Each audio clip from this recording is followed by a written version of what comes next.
All right, let me take us a little bit to SQE1. So Yes.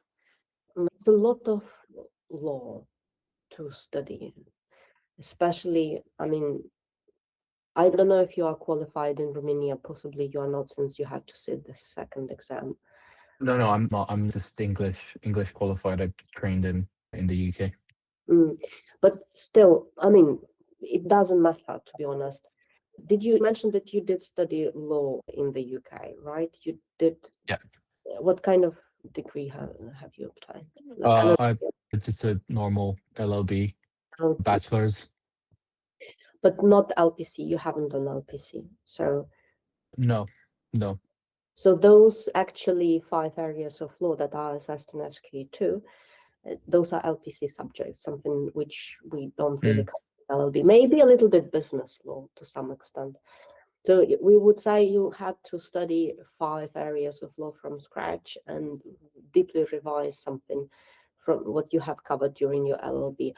So there's many people who have the same kind of background, not LPC grads, but they have LLB or GDL, something similar. Yeah. So what would you recommend from learning point of view? Or maybe some subjects to focus, or maybe like if we're talking just about law purely. So when it comes to understanding black letter law, the most helpful resource that I had were the University of Law textbooks. But I would encourage everyone to go out and find resources and study materials that fit their learning style. I don't mind a little bit more textbooks that are maybe a little bit more descriptive. I like that. And I know some other people, they might not care about how something developed. They just want to know what is part of the assessment criteria. I just want to know that one bit, and they'll be okay with that. So that's one, just really try to find study materials that you enjoy reading. You're going to spend a lot of time with them, especially if you do SQE1 and SQE2.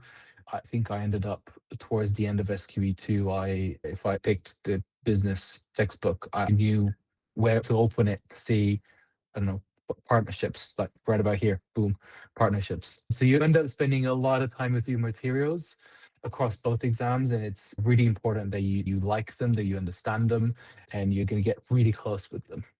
And in terms of preparing for SQE2, again, having multiple sources, seeing how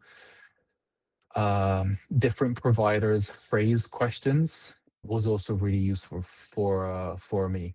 And I think the SQE1 question bank, well, the MCQ question bank that you have is really good. But the reality is the Kaplan has a much bigger question bank than probably all the providers. They have people that do this full time. So there may be some variance in the way they phrase it. And I had a few MCQs where the way it was phrased, it was completely alien. And that's not something that you can prepare just by knowing the law, because you have to work quickly as well. So just as something else that I did, I was taking 2 sides. So I had my screen in half, and I was basically using 2 providers to take MCQs at the same time, untimed. So I kept my own timer, but I was basically switching between one provider for one question, the other provider for the second question, because they are slightly different, but it prepares you for the eventuality that if you come across that in SQE1, you're not gonna get bogged down, you're not gonna get slowed down by the fact that you need to sort of read an MCQ 2, 3, maybe 4 times. So it's slightly differently written by different providers, and it's better to diversify your resources to be prepared to the real thing. And what about the actual exam? You said that some questions were odd.